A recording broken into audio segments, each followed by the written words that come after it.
I'm just really sorry that I sold it, but it was the right thing to do. Yeah, you had to do what you had to do. Yeah. You know, life does go on. I thought someone in the family would take it over, but no one wanted to. I know, it's such a, I talked to my mom about it at the end, because it seemed like I got the impression from her that she was getting leaned on a little bit to maybe be the person to do that. And it was just like what you're saying, it's not an easy thing to take over. And then it was 9 or 10 hours to drive from up there to Phoenix. She told me once that she didn't really want to be up there without me. And her family was in Phoenix, you know, her kids and her grandkids, and she didn't want to go up there and stay. So she and Steve were the only ones that probably could have.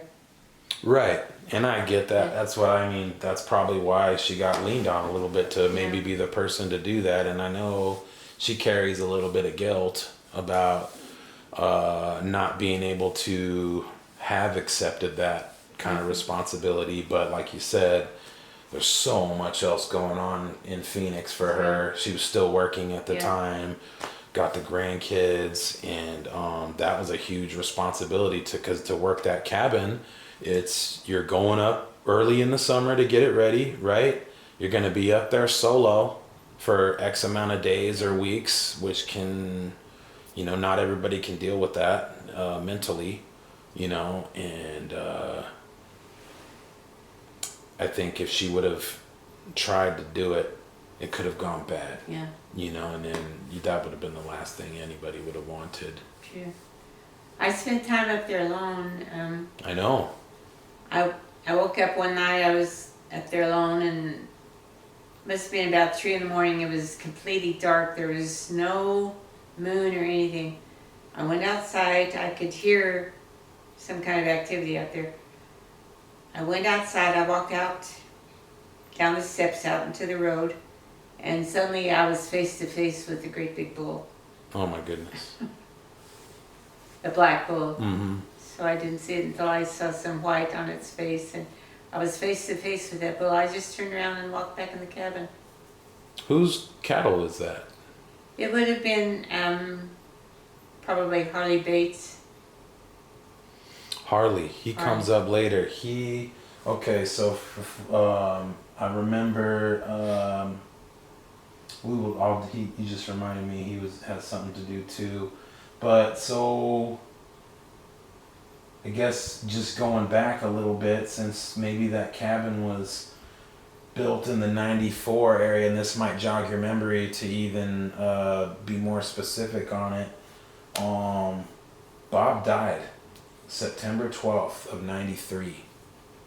So what do you remember about that?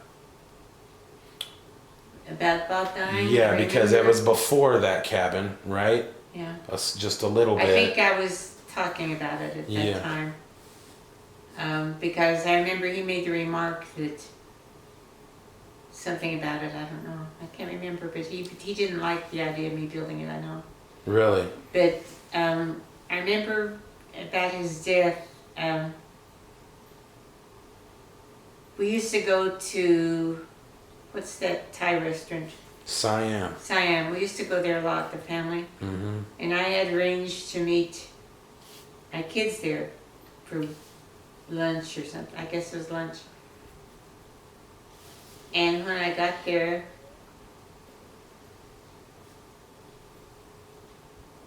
one of them, I can't remember if it was your mother or who it was, told me that Bob had died.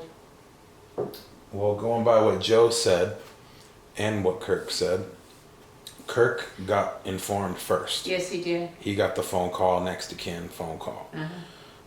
Because it was several days before they could find anyone. Then they found his business card, Kirk's business card. In Bob's house, his apartment?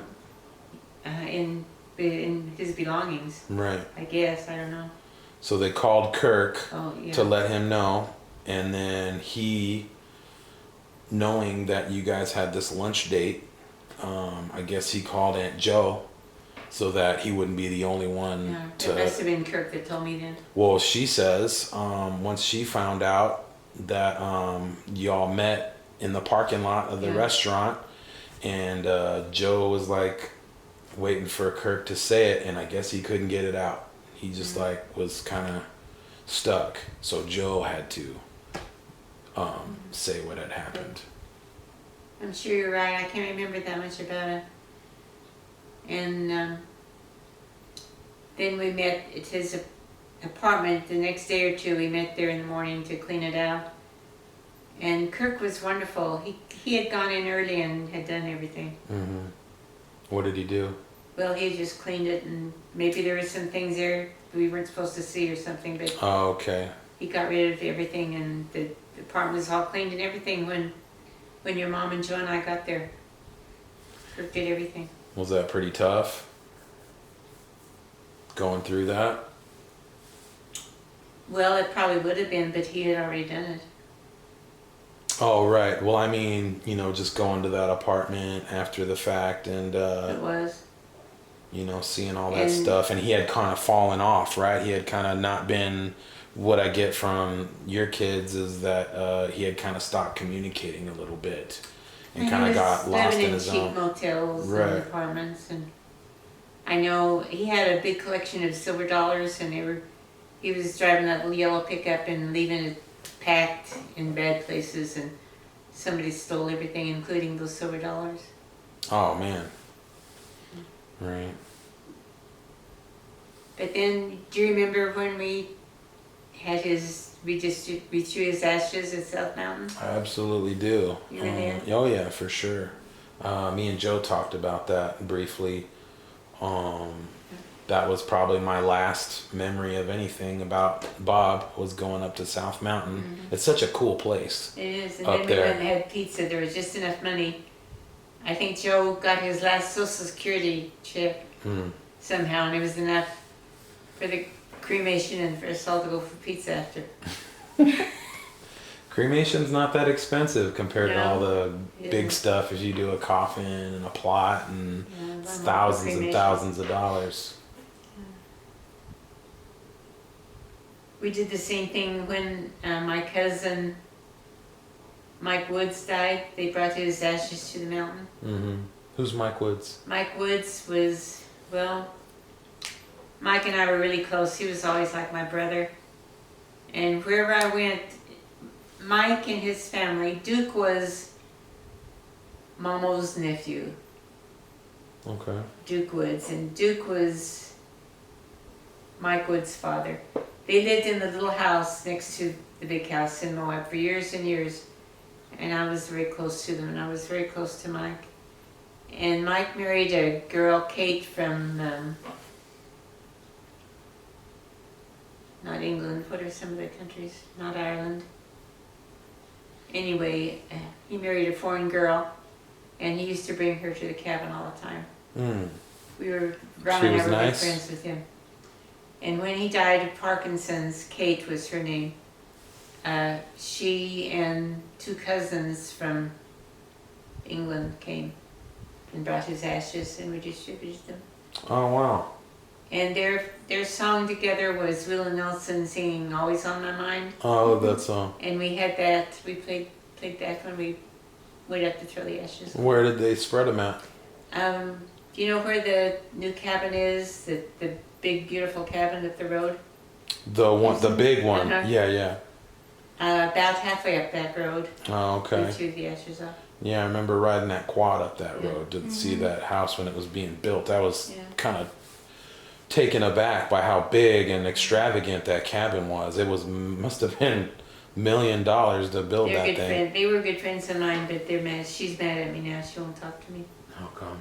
It's something about the lawsuit. They had a lawsuit with Paige and Stan over the road. And I was supposed to have gone to Salt Lake to the trial and testify. But I didn't go, and I couldn't go because I had like 3 or 4 doctor appointments that week. And they told me the last minute when it was going to be. But anyway, she blames me because they lost that lawsuit. She blames me. Boy, there's a lot of drama and blaming and people being upset on that. That's one reason that I'm just as, in some ways, I'm glad I'm not up there anymore because of that. Right. A lot to deal with, like just negative energy from neighbors and whatnot. But I miss it. Oh, I do too. Who ended up buying that? It was a bachelor from Castle Valley. In Utah? Uh-huh. Castle You know, Valley, is the it? Castle Valley, the little hamlet about halfway to Moab. I think so. He lived there, and I don't know that much about him, and I don't want to hear about him. Cameron has tried to talk to me about it, and I won't. I tell him not to. Just I don't wanna because know. of it's too And painful I'll never to go talk back about. there. That's the way I am. I can't go back. Mm-hmm. Did he tear it down? Did he try to renovate it? Did he? I don't know. Oh, okay. I think he still lives there part of the time. I don't know. Cameron's up there often, is he not? I think so. Cameron's going to inherit all that. Right. It's Dorothy's right now, though. The old land, right? Everything, that's left. Right. Wow, that's crazy. Do you want some more to drink, or are you No, okay? that's plenty. Think it's good though. I like it. So when you were talking about when you kind of separated for the final time from Vic, was that maybe around 2004, you think? Or do you think it was after that or before that? Well, when did I start going with him? Did we say 94? Yeah, I've got Add 17 to that. yeah. I went with him 17 years. Okay, so it must have been after 04. And he died during open heart surgery? Yes, he did. Wow. That's a scary thing for anybody to. One of the guys at work went into open heart surgery, and I was afraid for him. I went That to you see might him in not the come out. hospital. Yeah? A couple of weeks before he died, I went to see him. So he hadn't had that surgery yet. No. But he was bedridden. He was And pretty. he had turned down a $5,000 gig, I think, in Tennessee Do you know- because of his health. Do you know how old he was around at that time, when you think? When he passed? He was a couple years younger than I was. You're outliving all these dudes, GrandJan. I know, it's hard too. All my boyfriends and ex-husbands are all dead. Mhm. That's the thing about Even the being real so husband long-lived. is dead. Yeah, that's the thing hard. about being long-lived, and some people they talk about want to live forever. I hope you know you're gonna see all the people you care about pass. Yeah, if it's you. hard. I Going- don't know how old he was. I imagine he was close to 80. Right. But he was still singing up until that heart got him. Moving along to what about the short amount of time that you were with Brig? How did that come about? Well, I had known Brig all my life. His brother really was a very... Did we talk about Roland Larsen? I think we did. Who? Roland Larsen, he's the one I told you that was electrocuted. And he was Brig's brother. Oh, okay. And I was a very good friend of Briggs. He married one of the Miller girls, Gloria Miller, Tish Miller. And it was just, I don't know. It just didn't work out. Well, He kicked my cat. Remember I had that cat named Timmy, the white cat? He kicked Timmy? He kicked Timmy. How come? He didn't like cats. What an ass. Timmy was a nice cat. Timmy was a wonderful cat. Well, the only And reason then he ran me off the mountain. And the only reason he has any significance for me is you guys were in a crash together on a quad on the mountain, and how you were hurt so badly. I was hurt badly. Can you talk about the circumstances of how that began and what happened? He came to my cabin and I was trying to get rid of him. I didn't want to be with him. Didn't like him that much. And he came to the cabin and said, "Just go for a ride with me. I have my son's new quad out here. Just come for a little ride." So I thought, well, I'll do it to get rid of him. So anyway, got on the quad. The first thing I know, we're driving down the mountain, down around the loop road, and he veers to the right, and I could see these trees coming, and luckily I went like this. It probably saved my eyesight, because I just mangled my arm. Right. And Buzz Bates, who's Harley Bates' son, found us. Okay, so I thought Harley found you guys. No, it was Harley's son. Buzz. Okay, so Harley's Buzz Bates, son. isn't that a cowboy name? Right, Buzz Bates. Buzz Bates and Harley Bates. Anyway, Buzz found me. I guess I must have been unconscious for a long time because they had to call the sheriff, and the sheriff was already there when I regained consciousness. Wow. Because Buzz was calling my name. And I always said that Buzz Bates saved my life. He could have. He was calling my name, and I regained consciousness. And I was vomiting all over everything. And Yeah, probably really, because of the blood loss and all the they bad. took me to Grand Junction they didn't fly me to Grand Junction, they took me in a van, in an ambulance. Okay, so you were on, I think someone had said that maybe you had been flown in the air, but that's not true. You No. were just through a regular ambulance. And then what do you remember about? They took me to Moab first. I was in the hospital in Moab. What were your injuries that you sustained? I had the broken clavicle. That's a bad one. A punctured lung, and this arm was mangled, and I had to have plastic surgery on the arm. When I Did got they back have to like reinflate your lung or do anything? No, they don't really do anything for a punctured lung. They just Okay. wait, and it eventually clears out. Okay. Must have taken some time to get over that Yeah. series of injuries. It was painful for years. Whatever happened to Brig? Did he visit? Did he act sorry? Did he called me. apologize? When I was in the hospital, he called me, and and his kids called me. I think I was very cool to all of them. I didn't want to have anything to do with them, really. Mm-hmm. And then when I was in Moab, I can't remember why I went to the doctor. I think Joe had me all upset or something, and I went to the doctor. Brig happened to be there, sitting out in the waiting area where I was. And he looked at me and he said, "Why are you here, Jan? Were you in an accident or something?" Wow. I really don't think he remembered. He died too. I don't think he remembered, but that's what he Really? said to me. He may have been being funny, but I don't think so. I don't think he remembered. That's not a funny thing to say. I think he just remembered me from years ago. So this had been a while after, like a few years down the road, and it probably just... Yeah. Wow. That's a hard thing to forget. Mm-hmm. Or to not... Well, I don't think he was thinking that straight. He was not well. Well, shortly thereafter, you had already known, but had started to develop a more significant relationship with Major Ron in 05, right? 2005? Yes, I had known Ron back in the 70s. We worked for the same company. What was the name of that company again? National Brands. National Brands. He was one of my bosses. He was in charge of the ads and everything. And I typed a book every year for the show we had, and I worked with him on that. What kind of show? It was a show of the merchandise they had, the electric small appliances. Oh, like a product show, something like that. It was a show where they served drinks and had all the different booths and everything. Oh, okay. I worked with him on that, and then his secretary